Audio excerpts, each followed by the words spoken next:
บัดគ្នាទី2សច្ចៈសូមឲ្យកូនមានសេចក្តីស្មោះត្រង់បាទហើយគឺថាខន្តីសូមឲ្យកូនមានសេចក្តីអត់ធន់ឲ្យបានច្រើនជាងការនៅជាមួយម្ដាយឪពុកខឹងទៅជាទៅហាមកទេណាប្តីប្រពន្ធគេខឹងយូរបន្តិចហើយទី3កតញ្ញូកូនត្រូវដឹងគុណូបការៈមេត្តាបិតាទៅសងខាងកូនទាំងពីរមាននៅក្នុងថ្ងៃនេះគឺអាស្រ័យដល់លោកទាំង4ដែរបើគ្មានលោកទាំង4នោះទេក៏កូនគ្មាននៅក្នុងថ្ងៃនេះដែរបាទចឹងកូនត្រូវគោរពប្រតិបត្តិគាត់ឲ្យគ្រប់ពេលគ្រប់វេលាណាកូនណាដើមឡើយកូនមានតែឪពុកមួយម្ដាយមួយទេចាប់តាំងពីពេលនេះតទៅមុខកូនត្រូវមានឪពុក2ម្ដាយ2ហើយណាកូនណាបាទចឹងមិនមែនថាស្រឡាញ់តែឪពុកម្ដាយខ្លួនឯងឪពុកក្មេងម្ដាយក្មេងមិនស្រឡាញ់នោះទេណាហើយគឺថានៅក្នុងរូបផងដែរសូមឲ្យកូនចេះថែរក្សាភ្នែកភ្លើង3ទី1កូនមិនត្រូវនាំរឿងពីក្រៅចូលមកក្នុងផ្ទះទី2កំណំនៅក្នុងផ្ទះចេញទៅក្រៅទី3កំណំនៅក្នុងផ្ទះដុតនៅក្នុងផ្ទះនោះជាការមិនប្រពៃហើយសូមឲ្យកូនចេះគោរពគ្នាណាកូនណាមិនមែនយកប្រពន្ធមកទុកដូចជាទាស័យទុកដូចជាអ្នកតម្រើនោះទេកូនត្រូវគោរពប្រពន្ធទុកស្មើនឹងម្ដាយរីឯប្រពន្ធក៏ដូចនោះណាកូនណាយកប្តីមកមិនមែនទុកដូចជាទាសកលហើយកូនត្រូវគោរពប្តីទុកស្មើនឹងឪពុកគេថាគ្រួសារឯណានីមួយចេះគោរពគ្នាទៅវិញទៅមកសុខភមង្គលអាចកើតមានចំពោះគ្រួសារកូនណាកូនណាបាទហើយសូមឲ្យកូនចេះយោគយល់ចេះអធ្យាស្រ័យគ្នាកុំខឹងអីអាំងបង្ហោះ Facebook ខឹងអីអាចបង្ហោះ Facebook ចាគឺមិនមែនជាការប្រពៃទេ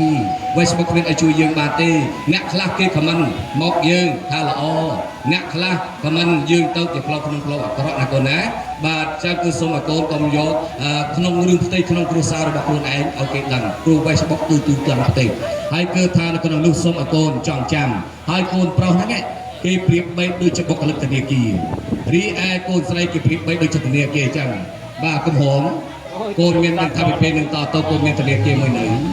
ណាធនាគារស្រីមុំហ្នឹងណាជាធនាគារដ៏រឹងមាំជាទីបំផុតបាទធំជាង AC ទៀតហើយធនាគារនេះដាក់ហើយមិនងាយដកទេ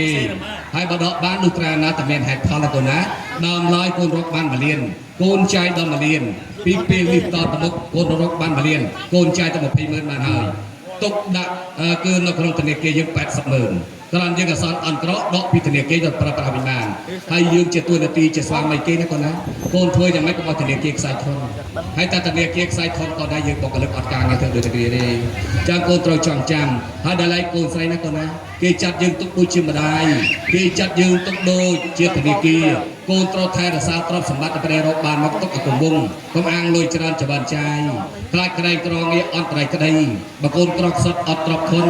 មានការទង្វើព្រួយកូនគិតបានលោកចង់ជាភាសាមានទ្រព្យគុំថ្នាក់មកទៅពីស្រីទេបើប្តីរកបាន1លានបើប្រពន្ធមិនចេះទុកណានោះទ្រព្យសម្បត្តិក៏មិនគង់វង្សដែរណាកូនណាប្រឹងប្រែងរកស៊ីណាកូនណាបាទកំប្រឹងប្រែងឆ្លុះគ្នាសម័យបច្ចុប្បន្នឥឡូវគេត្រូវការតំណមានទេ